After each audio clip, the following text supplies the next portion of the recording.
ఓం శ్రీ సాయినాథాయ నమః. శ్రీ సాయి సచ్చరిత్రము 6వ అధ్యాయం. సాయిబాబా యొక్క అనుమతి, వాగ్దానము, ఉరుసు ఉత్సవము, చందనోత్సవము, శ్రీరామ నవమి ఉత్సవముగా మారిన వైనం, మసీదుకు మరమ్మతులు. సాయిబాబా యొక్క అనుమతి, వాగ్దానము. సంసారమును సాగరంలో జీవుడనడి ఓడను సద్గురుడై సరంగోయ్ నడుపునప్పుడు అది సులభంగాను సురక్షితంగాను గమ్యమును చేరును. సద్గురు అనగానే సాయిబాబా స్ఫురణకు వచ్చుచున్నారు.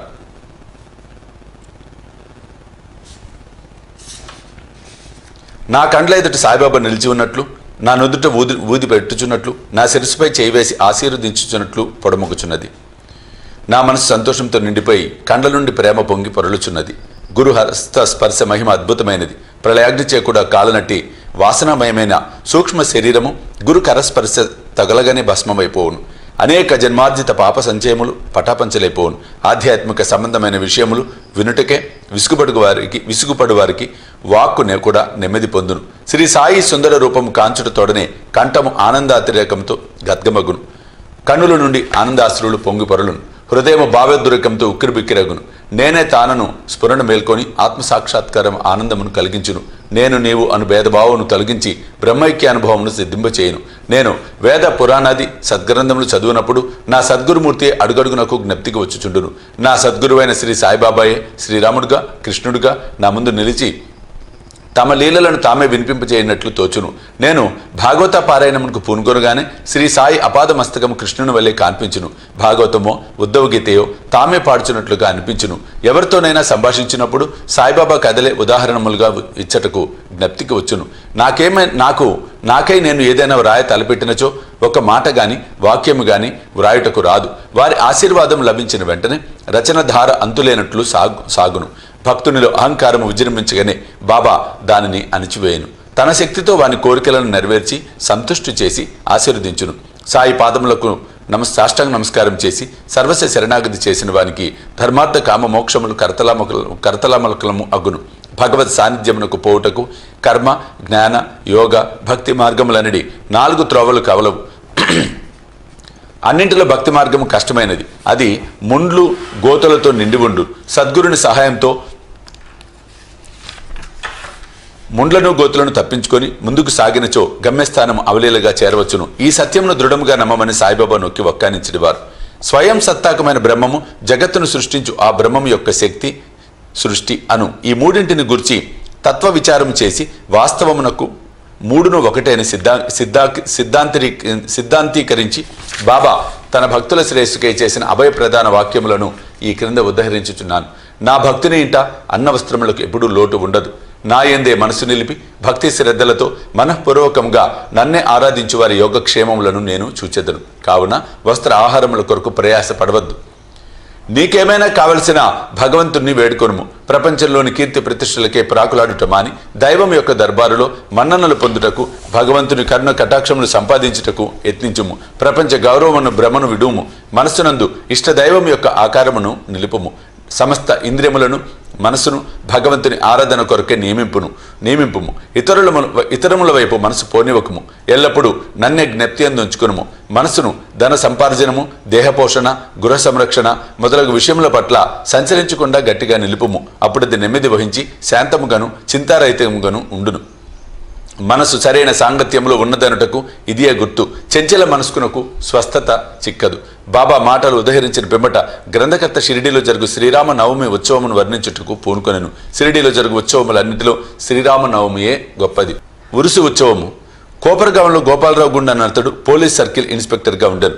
అతడు బాబాకు గొప్ప భక్తుడు. అతనికి 3 భార్యలు ఉన్నప్పటికీ సంతానం కలుగులేదు. శ్రీ సాయి ఆశీర్వచనంచే అతనికి ఒక కొడుకు పుట్టెను. ఆ ఆనంద సమయంలో అతనికి షిరిడిలో ఉరుసు ఉత్సవం నిర్వహించవలనన్న కోరిక కలిగాను. తన ఆలోచన తాత్యాకోతే పాటిల్, దాదాకోతే పాటిల్, మాధవరావు దేశపాండే తదితర సాయి భక్తుల ముందుంచెను. వారంతా దానిని ఆమోదించిరి. బాబా ఆశీర్వాదమును అనుమతిని పొందిరి. ఇది 1897లో జరిగాను. ఉరుసు ఉత్సవం జరుపుకోవడానికి జిల్లా కలెక్టర్ అనుమతికై దరఖాస్తు పెట్టిరి. గ్రామ కులకర్ణి దానిపై ఏదో వ్యతిరేకంగా చెప్పినందున అనుమతి రాలేదు. కానీ బాబా ఆశీర్వదించి ఉండటచే మరల ప్రయత్నించగా వెంటనే అనుమతి వచ్చెను. బాబా సలహాను అనుసరించి ఉరుసు ఉత్సవమును శ్రీరామ నవమి నాడు చేయుటకు నిశ్చయించిరి. ఈ ఉరుసు ఉత్సవమును శ్రీరామనవమి నాడు జరుపుకున్నటలో హిందూ మహమ్మదీల సమైక్యత భావము బాబా ఉద్దేశము కాబోలు. భవిష్యత్ సంఘటనలను బట్టి చూడగా బాబా సంకల్పము నెరవేరినట్లు స్పష్టమగును. ఉత్సవం జరుపుటకు అనుమతి అయితే వచ్చాను, కానీ ఇతర అవాంతరములు కొన్ని తలెత్తినవి. చిన్న గ్రామమైన షిరిడిలో నీటి ఎద్దడి అధికంగా ఉండెను. గ్రామం అంతటికి 2 నూతులు ఉండేవి. ఒకటి ఎండాకాలంలో ఎండిపోచుండెను, రెండవ దానిలో నీళ్లు ఉప్పువి. ఈ సమస్యను బాబాకు నివేదించగా బాబా ఆ ఉప్పు నీటి బావిలో పువ్వులు వేసెను. ఆశ్చర్యముగా ఆ ఉప్పు నీరు మంచినీరుగా మారిపోయాను. ఆ నీరు కూడా చాలకపోవడిచే తాత్యా పాటిల్ దూరం నుండి మోటార్ల ద్వారా నీరు తెప్పించెను. తాత్కాలికంగా అంగళ్ళు వెలిసినవి. కుస్తీ పోటీల కొరకే ఏర్పాట్లు చేయబడినవి. గోపాలరావు గుండును మిత్రుడు కలడు. వాని పేరు దాము అన్నా కసార్. అతనిది అహ్మద్ నగర్. అతనికి 2 భార్యలు ఉండినప్పటికీ సంతానము లేకుండెను. అతనికి కూడా బాబా ఆశీర్వాదంచే పుత్ర సంతానం కలిగెను. ఉత్సవం కొరకు ఒక జెండా తయారు చేయించవలనని గోపాలరావు అతన్ని పురవాయించెను. అటులనే నానాసాహెబ్ నిమోన్కరును ఒక నగిషి జెండా తెమ్మని కోరెను. ఈ 2 జెండాలను ఉత్సవంతో తీసుకుని పోయి మసీదు 2 మూలలా నిలబెట్టింది. ఈ పద్ధతిని ఇప్పటికీ అవలంబించుచున్నారు. బాబా తాము నివసించిన ఆ మసీదును ద్వారకామాయి అని పిలిచేవారు. చందనోత్సవము సుమారు 5 ఏళ్ల తర్వాత ఈ ఉత్సవంతో పాటు ఇంకొక ఉత్సవం కూడా ప్రారంభమైన. కోరాలా గ్రామమునకు చెందిన అమీర్ శక్కర్ దలాల్ అను మహమ్మదీయ భక్తుడు చందన ఉత్సవమును ప్రారంభించెను. ఈ ఉత్సవము గొప్ప మహమ్మదీయ ఫకీర్ల గౌరవార్థం చేయుదురు. వెడల్పు పల్లెములో చందన ముద్ద నుంచి తలపై పెట్టుకొని సాంబ్రాణి ధూపములతో బాజా భజంత్రీలతో ఉత్సవం సాగించెదరు. ఉత్సవం ఊరేగిన పిమ్మట మసీదుకు వచ్చి మసీదు గూటిలో గోడలపైన ఆ చందనమును చేతితో అందరూ తట్టెదరు. మొదటి 3 సంవత్సరములు ఈ ఉత్సవమును అమీర్ శక్కరు నిర్వహించెను. పిమ్మట అతని భార్య ఆ సేవను కొనసాగించెను. ఒకే దినమునందు పగలు హిందువులచే జెండా ఉత్సవము, రాత్రులందు మహమ్మదీయులచే చందనోత్సవము ఏ అమెరికన్ లేక జరుగుచున్నవి. ఏర్పాట్లు షిరిడీలో జరుగు శ్రీరామనవమి ఉత్సవము బాబా భక్తులకు ముఖ్యమైనది, పవిత్రమైనది. భక్తులందరూ వచ్చి ఈ ఉత్సవంలో పాల్గొనుచుండిరి. బయట ఏర్పాట్లన్నీ తాత్యాకొత్తే పార్టీలు చూచుకొనేవారు. ఇంటి లోపల చేయవలసినవన్నీ రాధాకృష్ణమాయ అనే భక్తురాలు చూచుండెను. ఉత్సవ దినములలో ఆమె నివాసము భక్తులతో నిండిపోయేది. ఆమె వారికి కావలసిన ఏర్పాట్లు చూసుకున్నటే కాక ఉత్సవమునకు కావలసిన సరంజామంతయు సిద్ధపరచుచుండెను. అంతేకాదు, స్వయంగా ఆమె మసీదును శుభ్రపరిచి గోడలకు సున్నం వేచుండెను. మసీదు గోడలు బాబా వెలిగించు దుని మూలముగా మసిపట్టి ఉండేటివి. మండుచున్న దునితో సహా మసీదులోని వస్తువులన్నింటినీ తీసి బయటపెట్టి మసీదు గోడలను చక్కగా కడిగి వెళ్ళవేయుచుండెను. ఆమె ఇదంతా బాబా చావడిలో పరుండునప్పుడు చేసేది.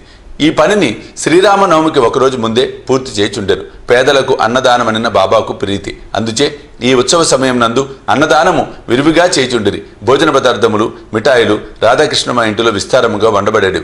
అనేక మంది సంపన్నులైన సాయి భక్తులు స్వచ్ఛందముగా పూనుకొని ఈ సేవలో పాల్గొనుచుండేవారు. ఉరుసు శ్రీరామనవమి ఉత్సవముగా మారిన వైనము. ఈ ప్రకారము 1897 నుండి 1911 వరకు ఉరుసు ఉత్సవము శ్రీరామనవమి నాడు వైభవముగా జరుగుచుండెను. రాను రాను అది వృద్ధి అగుచు ప్రాముఖ్యం సంతరించుకొనెను. 1912లో ఈ ఉత్సవమునకు సంబంధించిన ఒక మార్పు జరిగెను. సాయినాథ సగుణోపాసన గ్రంథకర్త అయిన కృష్ణారావు జోగేశ్వర భీష్మ అనువాడు దాదాసాహెబ్ కాపర్దేతో కలిసి ఉత్సవమునకు వచ్చెను. వారు దీక్షిత్ వాడాలో బస చేసిరి. ఉత్సవము ముందు రోజు కృష్ణారావు దీక్షిత్ వాడ వసారలో పడుకొని ఉండెను.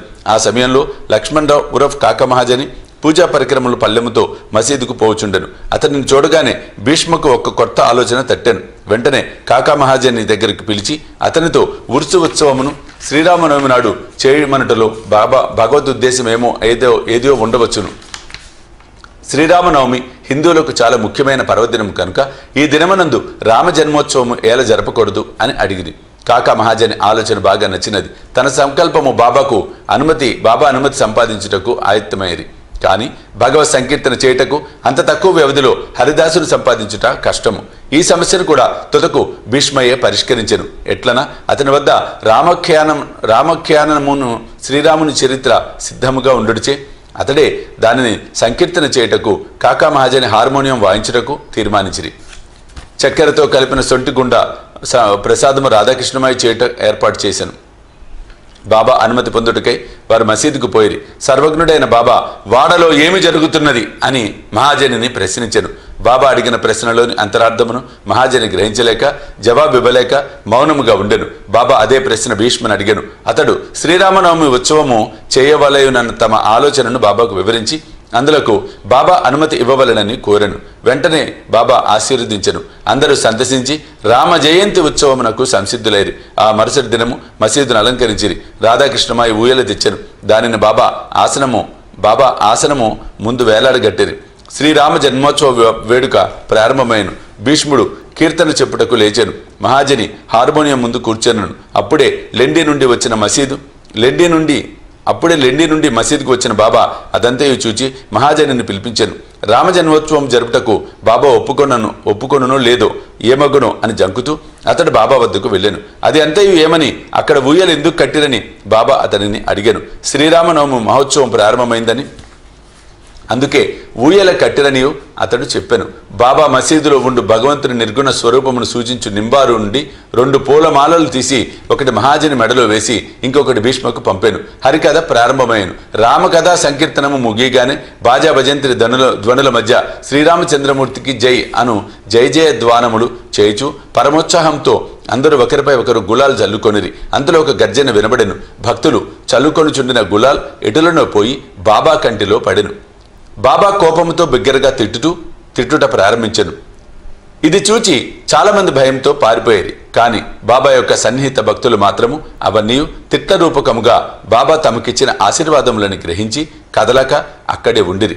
శ్రీరామ జయంతి నాడు రావణుడనే అహంకారాది అరిషడ్వర్గములను సంహరించుటకు శ్రీ సాయి రూపంలో ఉన్న రాముడు ఆగ్రహించుట సహజమే కదా అని భావించిరి.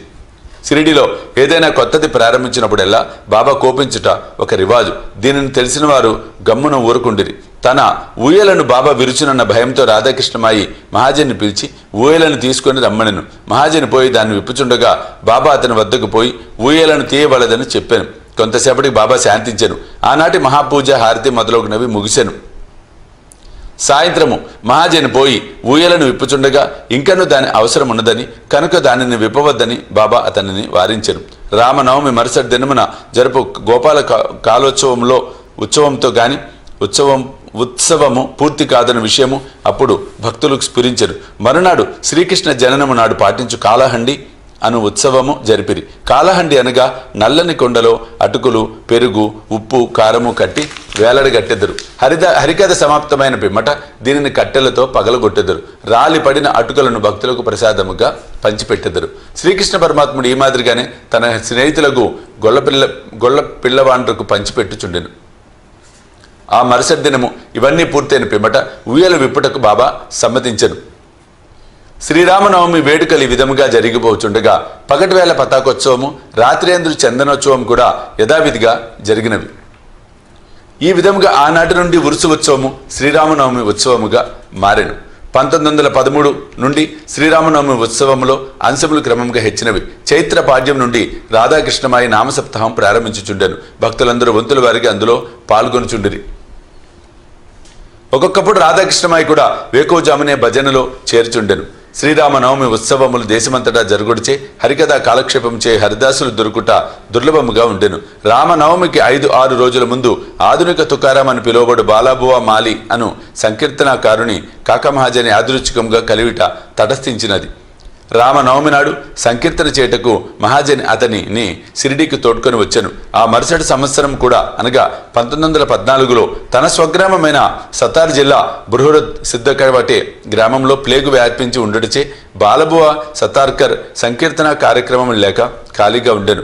కాకాసాహెబ్ దీక్షిత్ ద్వారా బాబా అనుమతి పొంది అతడు షిరిడి వచ్చి హరికథ సంకీర్తనం చేశాను. బాబా అతనికి తగినట్లు సత్కరించెను. 1914వ సంవత్సరంలో ప్రతి సంవత్సరము శ్రీరామనవమి నాడు షిరిడిలో సంకీర్తన చేయ బాధ్యతను శ్రీ దాస్కర్ మహారాజ్ దాస్కర్ మహారాజ్కు బాబా అప్పగించడం ద్వారా ఏటేటా ఒక్కొక్క కొత్త హరిదాసును పిలుచు సమస్య శాశ్వతముగా పరిష్కరించబడెను.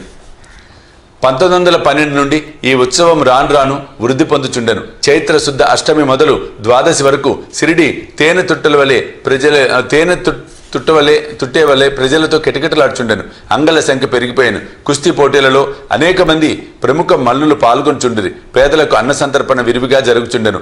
రాధాకృష్ణమాయి కృషిచే సిరిడి యొక్క సంస్థానముగా రూపొందెను. వివిధములైన హంగులు అలంకారములు పెరిగినవి. అలంకరింపబడిన గుర్రము, పల్లకి, రథము, పాత్రలు, వెండి సామాన్లు, బాల్టీలు, వంట పాత్రలు, పటములు, నిలువుటద్దములు మొదలగునవి బహుకరింపబడెను.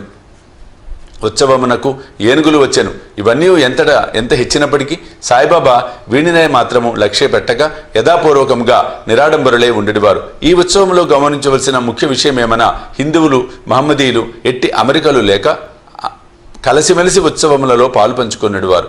ఈనాటి వరకు ఎటువంటి మత కలహములు షిరిడీలో తలెత్తలేదు. మొదట 5,000 నుండి 7,000 వరకు యాత్రికులు వచ్చేవారు. క్రమంగా ఆ సంఖ్య 75,000కు పెరిగినది. అంత పెద్ద సంఖ్యలో జనాలు గూడినప్పటికీ ఎటువంటి అంటువ్యాధులు కానీ అల్లర్లు కానీ సంభవించలేదు. మసీదుకు మరమ్మతులు. గోపాలరావు గుండునకు ఇంకో మంచి ఆలోచన తట్టెను. ఉత్సవం ప్రారంభించిన విధమునే మసీదును తగినట్లుగా తీర్చిదిద్దవలెనని నిశ్చయించెను. మసీదు మరమ్మతు చేయి నిమిత్తమై రాళ్లను తెప్పించి చెక్కించాను. కానీ ఈ పని బాబా అతనికి నియమించలేదు. నానా సాహెబ్ చాందోర్కర్కు ఆ సేవ లభించినది. రాళ్ల తాపన కార్యము కాకాసాహెబ్ దీక్షిత్ వినియోగింపబడెను. మసీదుకు మరమ్మతులు చేయుట మొదట బాబాకు ఇష్టం లేదు. కానీ భక్తులకు మనసాపతి కల్పించుకొని ఎటులనో బాబా అనుమతి సాధించెను. బాబా చావడిలో పండుకున్న ఒక్క రాత్రిలో మసీదు నేలను చక్కని రాళ్లతో తాపన చేయటం ముగించిరి. అప్పటి నుండి బాబా గోనెగుడ్డపై కూర్చుండటం మాని చిన్న పరుపు మీద కూర్చుండేవారు. గొప్ప వ్యయ ప్రయాసలతో 1911వ సంవత్సరంలో సభామండపాన్ని పూర్తి చేసిరి. మసీదు ముందు ఉన్న జాగా చాలా చిన్నది, సౌకర్యము లేకుండెను. కాకాసాహెబ్ దీక్షిత్ దానిని విశాలపరిచి పైకప్పు వేయదలిచెను. ఎంతో డబ్బు ఖర్చు పెట్టి ఇనుప స్తంభములు మొదలగునవి తెప్పించి పని ప్రారంభించెను. రాత్రి అంతయు శ్రమపడి స్తంభములు నాటిడివారు. మరుసటి దినము ప్రాతకాలమైన బాబా చావడి నుండి వచ్చి అదంతయు చూచి కోపముతో వానిని పీకి పారవేచెడివాడు. ఒకసారి బాబా మిక్కిలి కోపోద్దితుడై నాటిన ఇనుప స్తంభములను ఒక చేతితో పెకిలించుచు రెండవ చేతితో తాత్యా పాటిల్ పీకను పట్టుకొనెను. తాత్యా తలపాగాను బలవంతంగా తీసి అగ్గిపుల్లతో నిప్పంటించి ఒక గోతిలో పారవేచెను. బాబా నేత్రములు నిప్పు కణికల వలె వెలుగుచుండెను. ఎవరికిని బాబా వైపు చూచుటకు ధైర్యం చాలకుండెను. అందరూ భయకంపితులైరి. బాబా తన జేబు నుంచి ₹1 తీసి అటువైపు విసిరెను. అది శుభ సమయమునందు చేయు ఆహుతి వలె కనపడెను. తాత్యా కూడా చాలా భయపడెను. తాత్యాకేమి జరగనున్నదో ఎవరికి ఏమీ తెలియకుండెను. కల్పించుకొని బాబా పట్టు నుండి తాత్యాను విడిపించుటకు ఎవరి ధైర్యము చాలలేదు. ఇంతలో కుష్ఠిరోగి బాబా భక్తులకు బాగోజీ సిందే కొంచెం ధైర్యం కూడగట్టుకొని ముందుకు పోగా బాబా వానిని పక్కకు త్రోసివేశాను. మాధవరావు సమీపింపబోగా బాబా అతనిపై ఇటుకరాయి రువ్వెను. ఎంతమంది ఆ జోలికి పోదలిచిరో అందరికీ ఒకే గతి పట్టెను. కానీ కొంతసేపటికి బాబా శాంతించెను. ఒక దుకాణదారుని పిలిపించి వాని వద్ద నుంచి ఒక నగిషి జరీపాగాను కొని తాత్యాను ప్రత్యేకంగా సత్కరించుటక అన్నట్లు దానిని స్వయంగా తాత్యా తలకు చుట్టెను. బాబా యొక్క ఈ వింత చర్యను చూసిన వారెల్లను ఆశ్చర్యమగ్నులైరి.